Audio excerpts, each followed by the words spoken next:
you see the major disruptive trends within the next 2 to 3 years? Rather oh, 2 to 3 years? Well, the debate about privacy is one that's been going on for 15 years and will continue to go on and honestly impede progress, in my view, because I think there's trade-offs. You get better service if people know something about you. I think the obligation there is transparency and the ease of getting out of something, which I don't think the technology world has done a great job on. But in terms of the immediate 2 to 3 years, I think you're seeing very quick developments in the healthcare area. Not only analytics, but there's a shortage of doctors in the world. You know, one of the unpredictable things, which is a real variable that could change a lot, is what's going on in Africa, Western Africa, with Ebola. Now, there's something which, you know, yesterday President Obama said is going to potentially kill hundreds of thousands of people. And the thing is, there's not really a good ending game in sight. You know, so that will have as a former Secretary of Defense of the United States, Rumsfeld told, that's kind of either an unknown known or a known unknown. You have a major healthcare problem, which in terms of its rapidity and potential lethalness could exceed HIV/AIDS. So that's an unknown, and I don't know, that's the X factor that could change a lot in terms of detection, diagnosis. I hate to say it, but even separating people out. I mean, some of it is good. It may accelerate things, but some of it could be really, really bad. So that's one area. The other areas which I think are developing in the health area, obviously, is diagnostics and potentially even ways of measuring different things. The 3D printing is more, I don't think it'll be the standard hockey stick. I think it'll just be gradual in terms of developing 3D printing. Same thing with autonomous cars. It's not like we'll have I mean, every car company has an autonomous car, except maybe a Kia or some of the lower market car companies. They all can do them. You know, Google got a lot of well-deserved publicity because they had very little to risk, frankly, in going with their name. But if Ford or BMW takes their car out and it causes there's a problem, it's potentially devastating. So the driverless car area is going to be gradual. So there'll be more lane shifting technology, collision avoidance technology. It'll increasingly be standard. There's a law in the United States for now that require every car sold in a couple of years to have backup camera technology. And that also produces a lot of other things. It produces a lot of economic momentum and it cuts safety. Other areas which are rapidly growing that everyone talks about is the Internet of Things. And I could spend a lot of time talking about that because the applications are huge. And it does, by the way, create not a lot of jobs, but it creates jobs for people that do data analysis and can figure it out on a multifactorial basis how to take a huge number of inputs and deal with them. The challenges with the Internet of Things is that, first of all, the estimate about what, I forgot, John Chambers of Cisco and I spoke about this one-on-one, and he came up with this estimate of like 20 trillion devices we'll have by year, I forgot what it was, but it's so high that it's really incomprehensible. You have to understand that that number, like almost any number that's a far-term projection, is kind of made up. But the important thing is not the number, the important thing is the potential. So you'll have devices, and this is device-to-device talking rather than human-to-device or human-to-human talking, which will have a tremendous amount of information. It's just a matter of farming that information and turning it into something useful that people want. And the direction that could go in on the numbers basis, I think he's right, it's going to be really, really high, but what it will actually do is clearly unknown. So I think we have time for one more question. I'm happy. Oh, I see two. We'll take two since I see two hands. So you're right. I got the mic. You have the mic. The guy with the mic gets the question. Yeah, I got the mic. I'm over here. I can't see. I'm sorry, I couldn't see you. So I'll have three then. I'll try to keep my answers shorter. You see me? Yeah, I can see. I apologize. Okay. I just didn't. Regarding disruptive technologies like Uber or Get Taxi, if you come up with this idea about 2-3 years ago, to me as an investor or just an ordinary Joe, I say, that can't happen. It's a great idea. It's noble. It helps out, but the taxi drivers and the powers to be won't let it happen. Yet suddenly these things do happen. And my question is, what's the tipping point of these companies? Well, that's a great question in so many regards, because first of all, there's the timing. Like lots of things in life, you could be absolutely 100% right, but if your timing is off, you've lost your entire investment. So the Uber strategy, as I perceive it, and I have the greatest respect for what they're doing, is actually equivalent to my oldest brother, who is the black sheep of the family and has been in and out of jail a few times. Just do what you want and apologize later. And there's a lot to be said for that, actually, because it allows disruption to occur. It allows you to do something that you think is right and not just follow the rules. And in certain countries, obviously, that's a real problem. But Uber it's been an effective I'm really afraid I said something I'm going to be quoted and get in major trouble on this one. But that's my observation, my personal opinion, is they are doing what's right. They're providing a service directly to consumers, whereas the last century has been defined by big corporations providing standardized solutions for literally millions of people, and that's been the success model. I think the success model for this century is people-to-people customized solutions and taking the middleman out of it. And Uber is really not a middleman. They're just a software platform. They take a cut. And Airbnb is exactly the same thing as Uber. But there are other services involving use of tools, use of bicycles, use of almost anything, or services being provided, or cooks coming to the home, where all people have to do is get together. And the role of government is not to disrupt that. And I think if the mindset, and this is where the first day of the week was a whole conference on cities and how they can be competitive. And the thing about writing books about innovation is everyone around the world wants you to speak about how they can become the innovation capital of the world, and as they say, they can replicate Silicon Valley. Well, you can't replicate Silicon Valley or Israel, for example. So to me, Israel and the United States are very, very similar, because they have a culture of innovation. They're immigrant countries. They're powered by people who ask why not, and they're like anti-status quo. And Israel especially has I don't want to call it benefit, because it's not a benefit, but you're surrounded by people who want you to die, and it allows you to take risks and put that in perspective. And also the military environment, I think, actually has a positive of giving a maturity and a concept of what risk is and the willingness to fail. And I had the same discussion the other night with Shimon Peres, and he added one thing I didn't even thought of. He said, actually, the Jewish people's gift to the world is that they're not satisfied. They're always pushing back. So having said all that, every country is different. And Israel has phenomenal strengths because of its culture and its educated population, its immigrant nation, and could do all these things and push back and start things. And the U.S. is honestly not as good as Israel. It's just bigger. And per capita or per square mile or square meter, Israel is much more innovative. But the rest of the world is totally different. And some countries and localities are good at something, and some are good at other. Some are good manufacturers, some are good at following the status quo. Some, I love Japan, but you go to Japan and the society is one where you would never introduce an Uber in Japan. It would never be created there. The consensus and the law and the status quo is so important.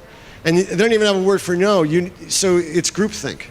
And that's a challenge. China has an innovation strategy. They have a 10-year plan. Their innovation strategy is that they want 2.4 patents rather per 10,000 people in the next 5 years.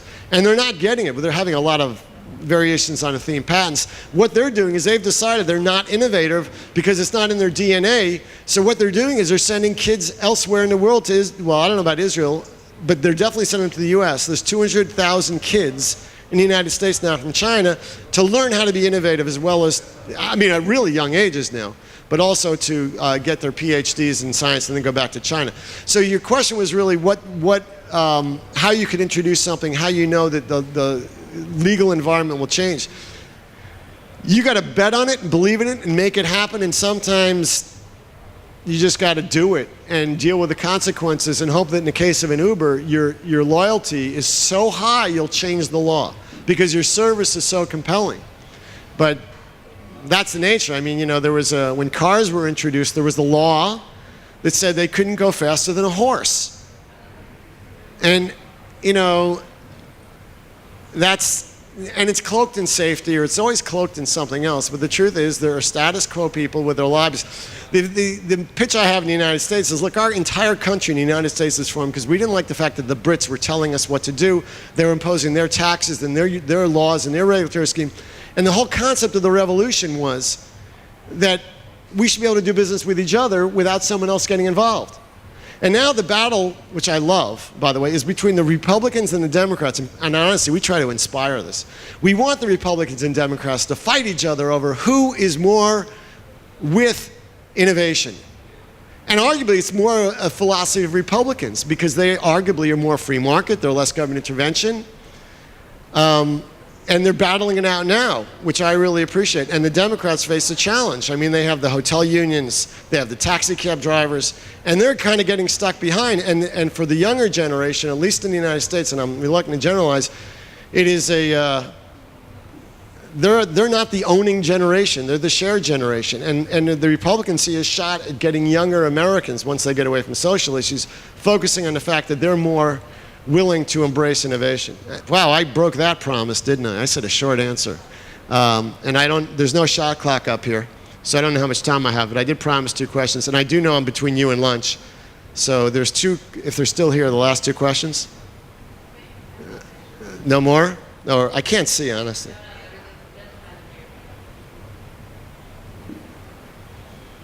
Hi. Hi. I would posit from everything you just said that all the innovations will increase income disparity over the next 10 years, 20 years. How would you answer that? Increase, you mean disparity between Rich and poor. You know, that is I'm very uncomfortable with that question, to be perfectly honest with you, for a whole range of reasons.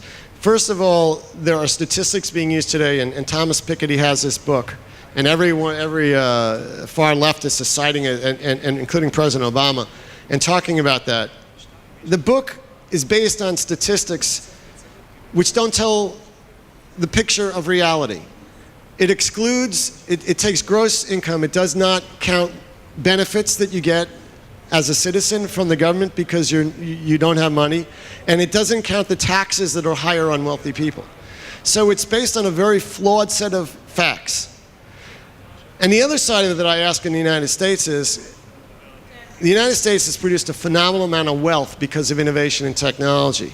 If you look at the wealth that's generated by the internet, and honestly, most of the major internet breakthrough companies are based in the United States, and plus there's Apple and Qualcomm.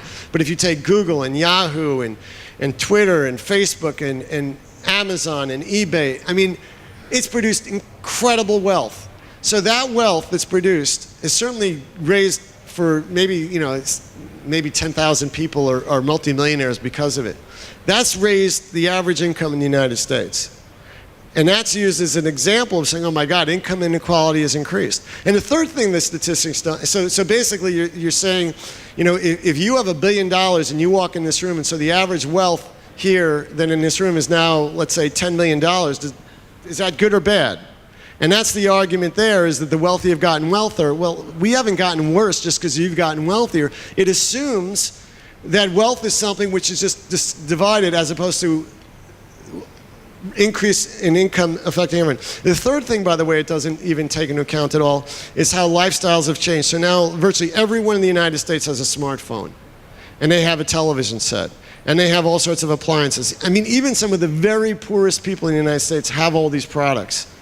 So how is that measured in terms of wealth and ability? So I know I am so politically incorrect in even raising these issues because it is wrong in polite society to question the assumptions of income inequality. And I have an economics degree, and I know about how income inequality is measured, and I know how the measurements are. And yes, it is increasing, but the fact that it's increasing, it may be due to the measurements, and may be due to the fact that there's a wealthier society. Where I get concerned personally, though, having said all that, is what you're dealing with in technology is the reality that some of the basic salt of the earth jobs that people have are going away. Jobs in security, jobs in driving, jobs in others where you do not need a lot of skills. And I think there's intrinsic value in work. And throughout the course of history, the reality is that technology has come along and disrupted jobs, but new jobs have been created. But I don't think everything in history repeats itself. I think new jobs will be created, but I personally question whether new jobs will be created in sufficient numbers to justify the disruption.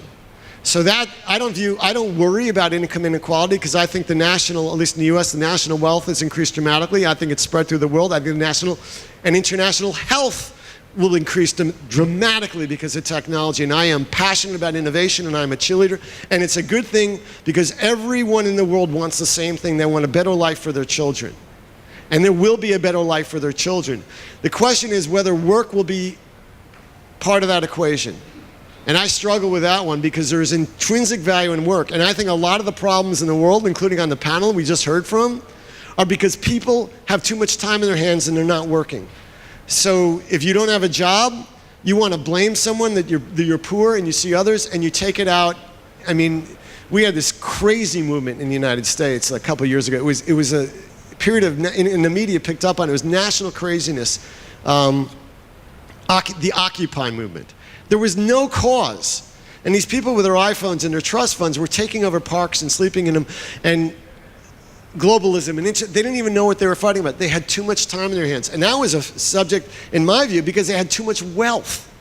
They were protesting, and they were, I don't want to generalize, but I will, because I know I'm offending a lot of people. A lot of spoiled kids were taking over parks because they had too much money, and they didn't need jobs. It's not that they didn't have jobs, they didn't need jobs. And that is my concern. So I apologize for not answering your question about income inequality, because income is not the issue. It's what your health is, and what you can do, and whether there'll be a better spiritual, physical, healthy, emotional, intellectual life for you. And we, as an innovation industry and broadly, are creating a lot of great things to solve a lot of problems where the measurement of wealth becomes less relevant, because we are offering everyone in the world access to the information, education, entertainment that only the wealthiest people in the world could have afforded 30 years ago, and they couldn't afford 40 years ago. I mean, I was at I spent 3 different days in the last 4 weeks actually 4 days at different air and space places around the United States. And to think that, what we took to the moon in 1969, now the computing power is powered in your hand, and over 1 billion people in the world are carrying around that computing power, to me is astounding. And it's not ending. We're still going. 20 years from now, it's going to be even better, a lot better. So I apologize. That question I really struggle with because I don't have a conventional answer, and people hate me when I give it.